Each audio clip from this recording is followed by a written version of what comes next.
Claudette Artwick, and this is the UL Appliance Safety Quiz. Millions of electrical appliances move off store shelves and into our homes every year. And it's no wonder we buy these conveniences for comfort, to help save time, and of course for fun.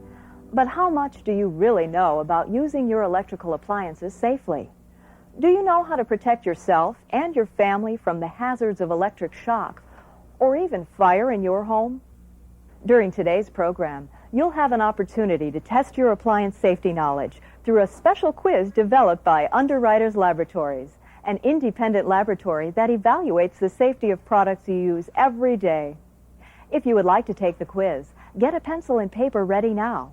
You will be given 13 multiple-choice questions on topics ranging from electric shock to safety in children.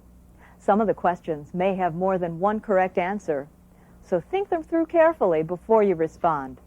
During the quiz, keep track of your score. Give yourself 1 point for each correct answer. Are you ready?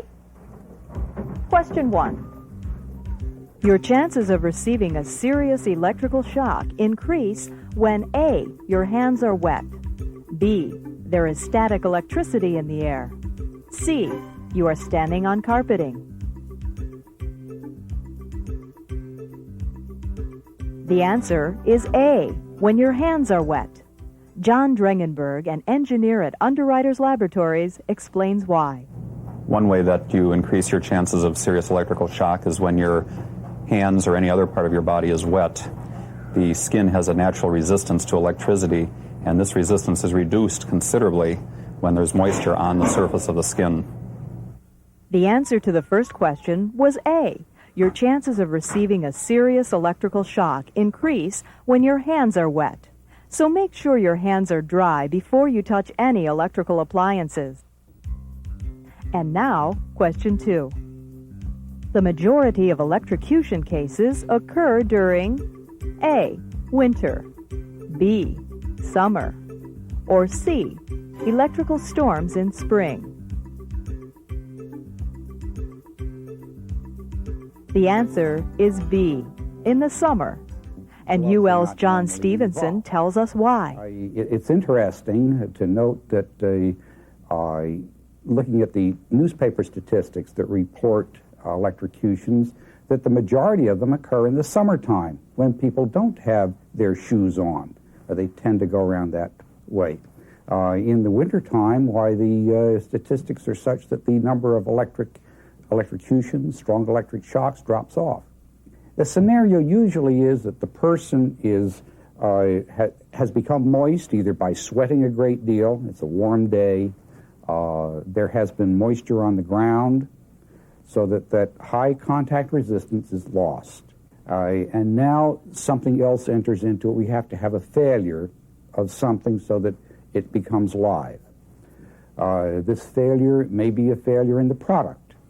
It may be a failure in the wires connecting to the product, an extension cord or the leads, and perhaps some other safety system such as grounding has been violated. Those are some of the main ingredients for getting you into trouble. Again, the correct answer is B, in the summer, because as your exposure to water and electricity increases, so does your chance of electric shock. So summertime is a good time to be extra careful about the way you use electrical products. To understand how to protect yourself from electric shock, it may help to see what actually happens to your body when you get a shock. In order to get a lethal shock, you have to have a current, sufficient current, which passes through the heart. Now, this can occur from going from one hand to another hand, through the chest. It can go from one hand to a foot. While normally the heart is beating in a coordinated manner, when the nerves, muscles of the heart are triggered by a strong electric shock, they lose that coordination. And instead of having the regular beat, it turns into a very uncoordinated beating pattern, and the blood ceases to flow. An estimated 150 people die of electric shock each year, and many of those deaths could have been prevented with common sense and proper use of the product. And that brings us to question number 3. If an electrical appliance falls into water, the first thing to do is A. Unplug it. B. Call 911. C. Take it out as quickly as possible and see if any damage has been done. The correct answer is A. Unplug it. The first thing to do is to unplug it. And the important thing to remember is never to reach into the water to retrieve the appliance. If you unplug it, it's de-energized, and then you can retrieve it from the water. It then should be taken to a service center and be looked at by a professional to make sure that there's no damage to the appliance that would cause injury to the user in the future.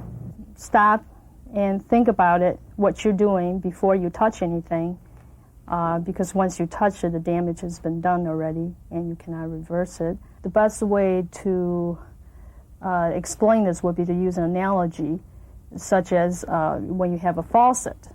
The water stops at a faucet, but the faucet has a valve which turns on and off the water. Same with electricity. As long as the appliance is still plugged in, the electricity is still flowing from the outlet to where the on-off switch on the appliance is.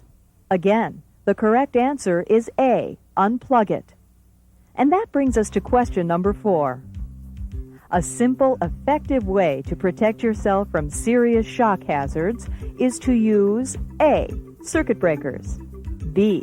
Rubber gloves, or C. Ground fault circuit interrupters. The correct answer is C.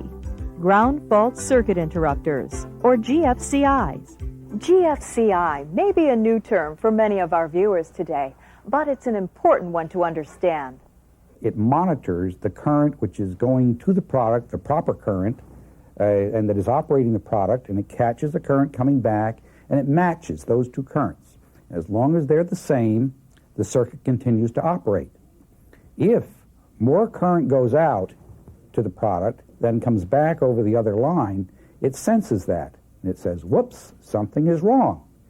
It will cut off that circuit, and it cuts it off so fast that if there is a lethal situation going on, it will prevent an electrocution.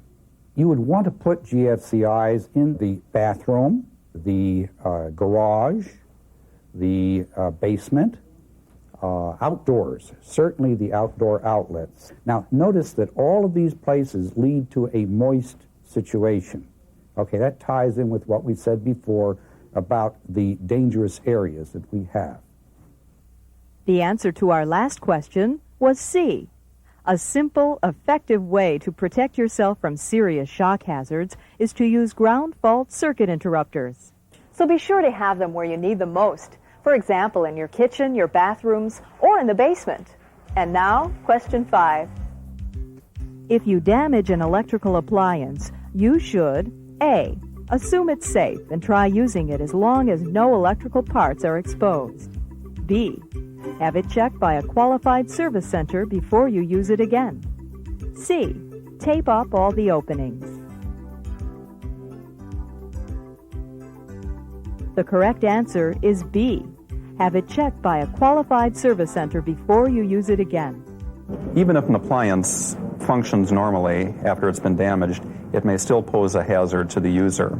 It's up to the user to have the appliance checked by a qualified service center to make sure that there is no problem with the appliance. It isn't worth the risk to the family to be using a damaged appliance. Some of the older products in your home may also pose a risk. All right, now with older appliances, say appliances that you may have picked up at a yard sale or garage sale, something on that order, you really don't know too much about the history of these appliances. It's not a good idea to take a chance like that. Much better to start off with a fresh product that has come from a production line, been checked out, and now you know something about the history. To repeat, the answer to question 5 was B. If you damage an electrical appliance, you should have it checked by a qualified service center before you use it again. And now for question 6. If you receive a new electrical appliance as a gift, the first thing to do is A. Complete and return your warranty card. B. Plug it in to make sure it's working properly. Or C. Read the use and care booklet inside the package. The correct answer is C. Read the use and care booklet inside the package before you begin to use your new product. Naomi B. explains why. Each piece of equipment is different from another one, so it is important to read the use and care booklet so that you get the exact way to use the piece of equipment, also to avoid risk of injury. The correct answer again is C. The most important step you may ever take in product safety is to read the use and care booklet that manufacturers place inside the package. What you learn can protect you and those you love from possible harm. And now for question 7. When you need to use a 3-pronged plug and you only have a 2-pronged extension cord, you should A. break off the 3rd prong. B. use the appliance with 1 prong exposed, keeping your hands dry. C. avoid using the appliance until you can get an appropriate extension cord. The answer to this question is C. Avoid using the appliance until you can get an appropriate extension cord. Because leaving the 3rd prong of a plug unconnected could expose you to electric shock hazards. Grounding is great and would work if it wasn't for people. People tend to upset the system. Grounding has to be continuous. The grounding conductor has to come all the way from the supply in the house, through all of the wires, the extension cords, all the way up to the product. And as long as that occurs, it is an excellent system. The trouble is that people tend to interrupt that grounding conductor. Use the grounding cord. Again, the answer is C. Avoid using the appliance until you can get an appropriate extension cord. That brings us to question 8. To use extension cords safely in your home, A. replace worn extension cords with new ones. B. run cords through and around doors and windows so not to trip over them. C. keep them out of the way by hiding them under rugs and behind draperies. A. replace worn extension cords with new ones is correct. In fact, hiding cords under rugs and behind drapes can be a serious fire hazard in your home. Fire investigator Wayne Lucht explains why. A couple things you don't want to do with a flexible cord. You do not want to run them underneath a rug. There's electricity going through there, and it's just like water going through a garden hose. It's always moving. There's always electricity going back. And if you can take and trap the heat that it's producing, because electricity does produce heat, you have it underneath that carpeting, it's going to get warm, and eventually it'll short out and could set the carpeting on fire. We've had that problem. The other problem is running it through and around doors or windows. The door constantly closes on it, the window closes on it. So periodically, take a look at your cords, plugs, and outlets. Make sure they're still in good shape, that the wire is flexible, the plug hasn't pulled away from the wire, and there are no exposed strands of wire. Earl Cracked, building inspector and electrician, talks about protecting your home from extension cord fire hazards. Where do you have your cords located? Are they near anything that might be combustible? Behind drapes where people don't look? Behind chairs? They may cover up a cord with a rug. Don't do that. If you're going to have to go from here to there, keep it exposed where it's going to be visible. Best of all is get a new outlet put in over it. It may cost you more, but it sure beats, having to stand outside and look at your house on fire. The answer to question 8 is A. Replace worn extension cords with new ones. And as Earl said, the cost of a new outlet is far less than the potential cost of fire damage to your home. And now question 9. When buying an extension cord, A. get one that's at least 25 feet long. B. make sure it has 3 prongs. C. choose one based on how it will be used. The answer is C. Choose one based on how it will be used. And we asked Jack Van, an Ace Hardware store manager, to give our viewers some advice on how to purchase an extension cord. Well, generally speaking, you should always pick an extension cord a specific extension cord for a specific use. On most labels, it will indicate the maximum watts that this cord is capable of transferring electricity with. Now, also on the back, quite often, it will give you further information as to specific product use. For example, your lightweight indoor cords are 18 gauge, then they go to to a little heavier wire, which is a 16 gauge, and then you go into the outdoor, you have the 16 gauge, and then a 14 gauge. So there's quite a difference. The lower the number, the thicker the wire, the heavier duty the extension cord. The answer to question 9 is C. When buying an extension cord, choose one based on how it will be used. Moving on to question 10.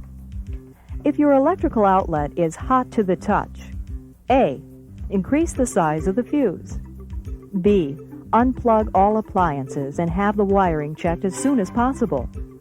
C. Ignore it. This is normal. The answer is B. Unplug all appliances and have the wiring checked as soon as possible. If you have a warm outlet, the first thing you should probably do is unplug it, whatever's in it. So these hot areas should act as a signal to you. Something needs attention, and it's much better to take care of it now before it gets much worse.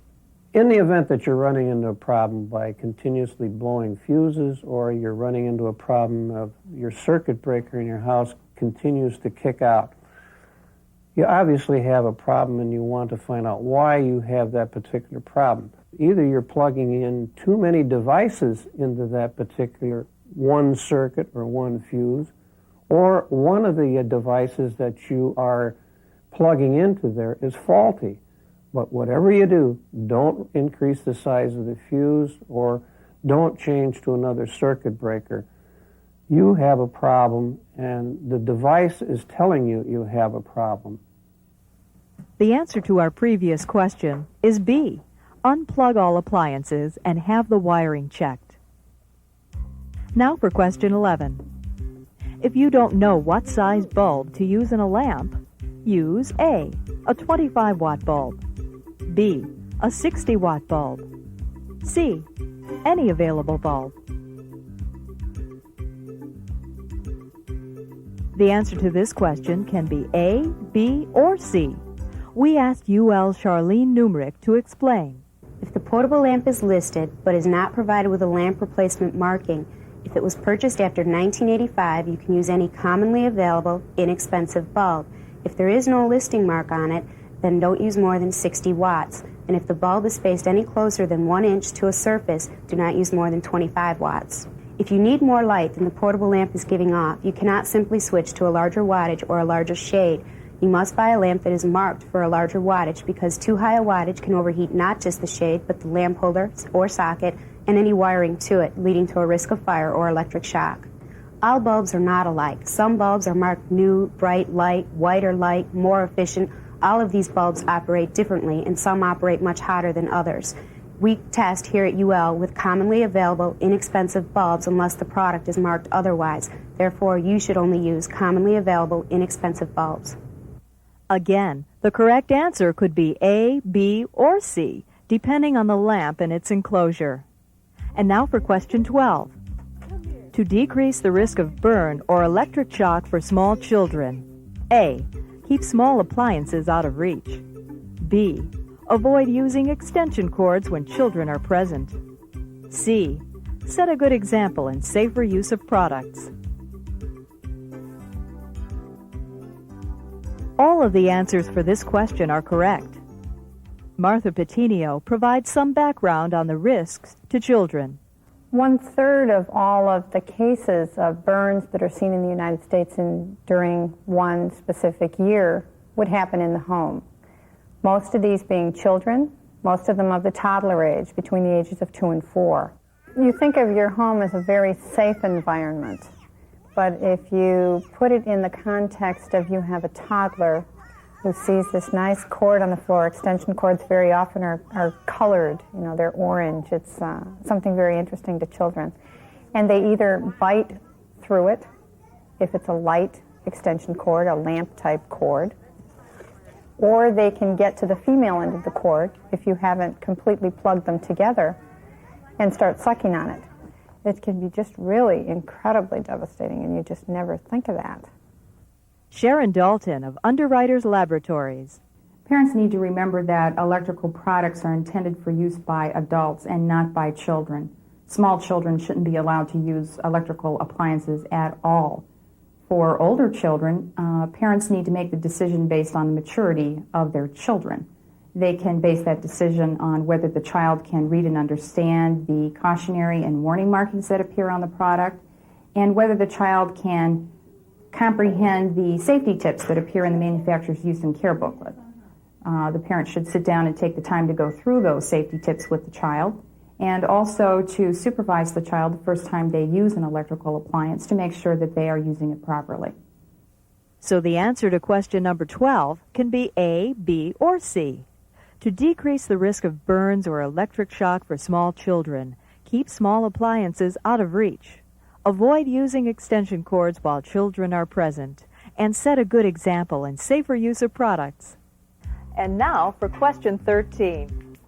The UL mark on a product means A. The product will perform to your expectations.